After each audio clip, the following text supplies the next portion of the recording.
Shalom,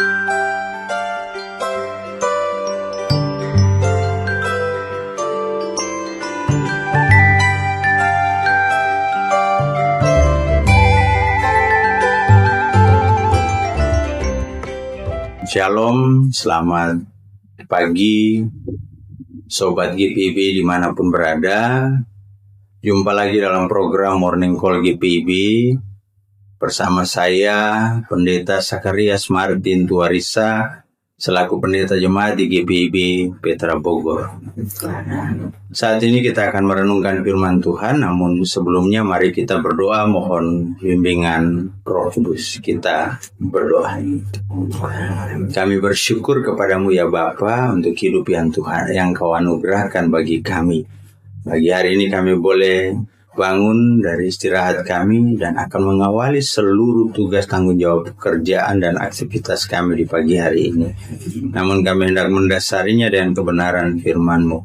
Mari Tuhan, hadirlah, kuasai hati pikiran kami dan kuasa Roh-Mu yang kudus itu, sehingga kami boleh mengerti dan memahami kehendak firman-Mu dalam kehidupan kami.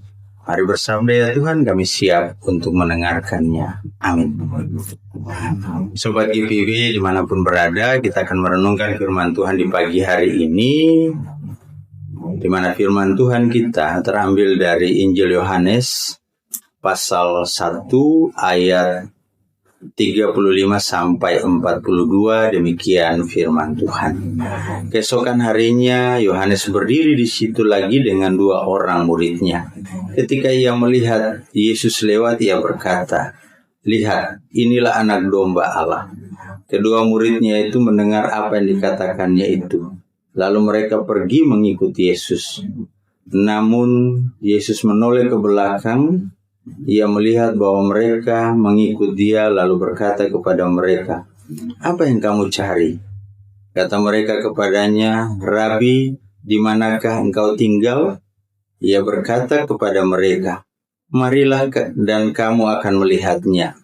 Mereka pun datang dan melihat di mana ia tinggal. Dan hari itu mereka tinggal bersama dia.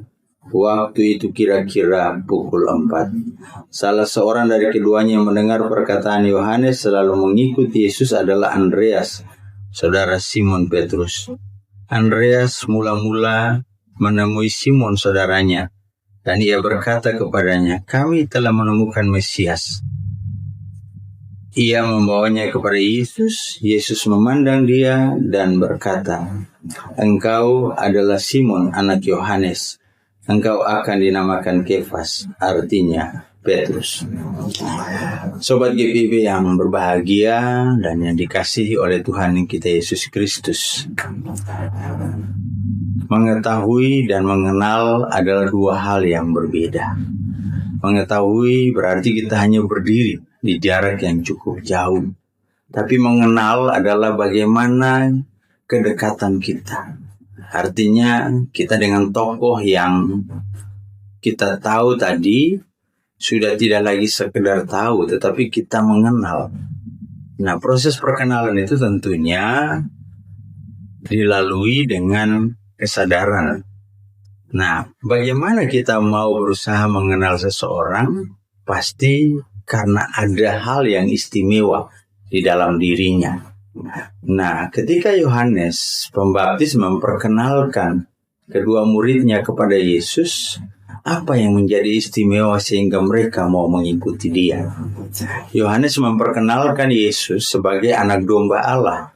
Dalam tradisi Yahudi, bicara tentang anak domba berarti itu adalah hewan yang dipergunakan sebagai hewan kurban dalam penebusan dosa. Nah, apa yang dilakukan oleh kedua murid itu? Ketika mereka mengetahui bahwa Yesus adalah anak domba Allah, maka mereka berusaha untuk lebih mengenalnya. Mereka mengikuti dia, mereka berusaha untuk mengenalnya dengan lebih baik lagi, dengan tinggal bersama-sama dengan dia di tempat di mana Yesus tinggal. Nah, di sini kita menemukan bahwa ada sebuah sikap dan usaha yang dibangun dalam kesadaran ketertarikan terkait dengan Yesus yang diperkenalkan sebagai anak domba Allah membuat mereka berusaha untuk mengenal lebih dalam lagi. Nah, ketika dikatakan dia sebagai Mesias, yang adalah anak Allah itu sendiri, maka kita tahu betul bahwa Yesus yang ditempatkan di tengah-tengah dunia sebagai anak Allah tentunya memiliki keistimewaan. Dia menjadi pribadi yang bertanggung jawab atas apa yang dipercayakan Sang Bapa kepadanya sebagai anak Allah. Dia tahu betul apa yang menjadi tujuan kehadirannya di tengah-tengah dunia ini. Yang menjadi tujuan kehadirannya di tengah-tengah dunia ini adalah bagaimana dia mau menjalankan misi Allah demi keselamatan setiap orang yang percaya kepadanya. Nah, di sini kita juga menemukan bahwa Andreas, salah satu dari dua orang yang diperkenalkan itu, tidak hanya berusaha untuk dirinya sendiri, tetapi dia memperkenalkan Yesus juga yang dia kenal itu kepada Simon, saudaranya. Nah, perjumpaan antara Simon dan Yesus membuktikan bahwa Yesus tidak hanya sekedar tahu tentang Simon, tapi Yesus mengenal Simon dengan baik dengan menyatakan bahwa Simon anak Yohanes. Artinya bahwa Yesus tahu siapa Simon dan latar belakangnya.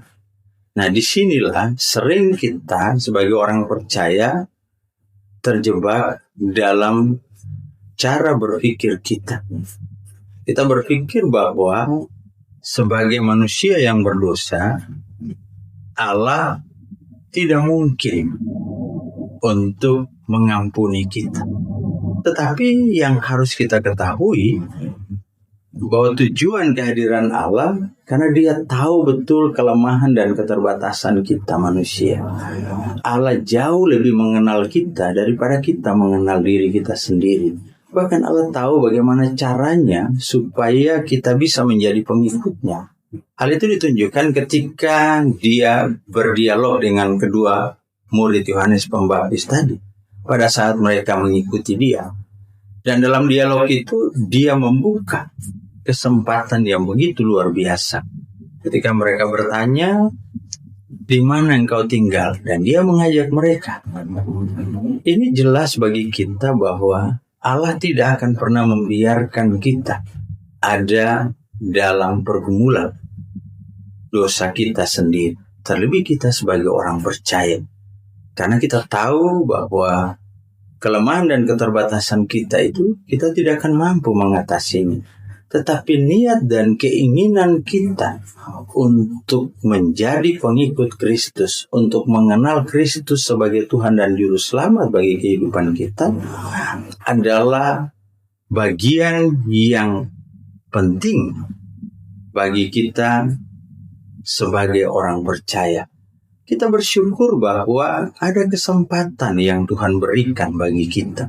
Kesempatan untuk mengikuti Dia, kesempatan untuk tinggal bersama-sama dengan Dia, kesempatan untuk mengenal Dia lebih dalam lagi lewat ruang waktu yang diberikan kepada kita. Sobat GPB yang diberkati oleh Tuhan, ketika kita berada dalam pergumulan, ketika kita merasa bahwa doa-doa kita, harapan-harapan kita akan terhalang oleh karena kelemahan dan keterbatasan kita sebagai manusia berdosa. Tetapi tidak bagi Allah. Allah selalu membuka kesempatan bagi kita. Ketika keinginan untuk mengikuti Allah di dalam Kristus muncul di dalam diri kita, maka akan direspon dengan begitu baik. Kesempatan itu akan diberikan, dan ketika kita telah diberikan kesempatan, maka mari kita ambil kesempatan itu. Kemudian setiap kesempatan yang kita peroleh, maka kita juga dipakai Allah secara tidak langsung untuk memperkenalkan Kristus juga kepada orang-orang di sekitar kita. Ketika kita memperkenalkan Kristus kepada orang-orang di sekitar kita, maka kita juga menjadi pribadi yang tidak hanya memikirkan diri kita sendiri, tapi sebaliknya kita ikut terlibat dalam rencana dan rancangan Allah bagi keselamatan dunia. Sobat GPB yang dikasihi oleh Tuhan kita Yesus Kristus, mari kita hayati itu dalam kehidupan kita. Jadilah pengikut Kristus yang tidak hanya sekedar mengikuti, tetapi menjadi pribadi yang mengenal dan juga mau memperkenalkan Kristus kepada dunia ini. Karena kasih-Nya yang sempurna itu memampukan kita untuk bersyukur atas apa yang kita peroleh di dalam kehidupan ini. Mari kita jalani hari ini dan jadilah pribadi yang mampu untuk memperkenalkan Kristus di dalam kehidupan kita. Tuhan memberkati kita. Amin. Mari kita berdoa.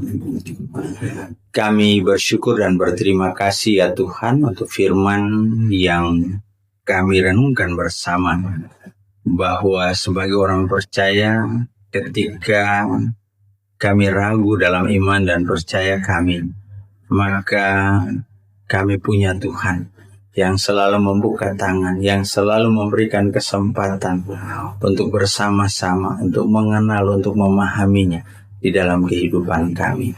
Ajarlah kami untuk menjadi pengikut Kristus yang tidak hanya sekedar mengikuti, tetapi menjadi pribadi yang mengenal dan mau juga memperkenalkan Kristus dalam kehidupan kami. Berkati kami dalam seluruh aktivitas sepanjang hari ini. Beri kami kekuatan, beri kami kesehatan, lalu limpahkan berkat-Mu dalam hidup kami, di dalam kerja, dalam usaha, bahkan dalam pergumulan-pergumulan kami. Terima kasih Tuhan, lalu ampuni kami juga atas setiap kelemahan dan keterbatasan kami. Hanya di dalam nama anak-Mu Yesus Kristus, Tuhan dan Juru Selamat, kami sudah boleh berdoa dan berserah hanya kepada-Mu. Amin. Mengakhiri program ini, saya Pendeta Sakarias Martin Tuarisa mengucapkan selamat Natal kepada seluruh Sobat GPB dimanapun berada, dan selamat menyambut tahun baru 2026. Tuhan Yesus memberkati. Amin.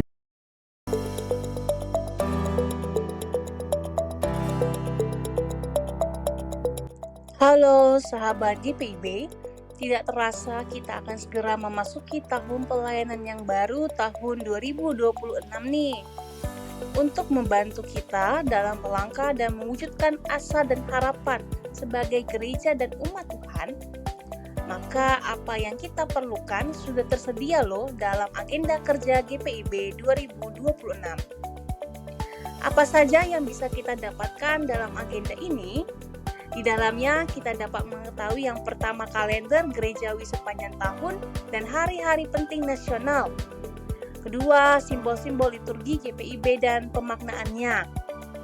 Lalu ada bacaan dan renungan sepanjang tahun. Terdapat juga visi dan misi GPIB memasuki PKUPPG ketiga. Dan masih banyak lagi. Nah, sahabat GPIB sudah bisa mendapatkannya dengan membeli seharga Rp70.000 per buku agenda. Yuk kita pesan sekarang agenda kerja 2026 GPIB di call center Biro Penerbitan GPIB sebagai berikut. Yuk pesan sekarang.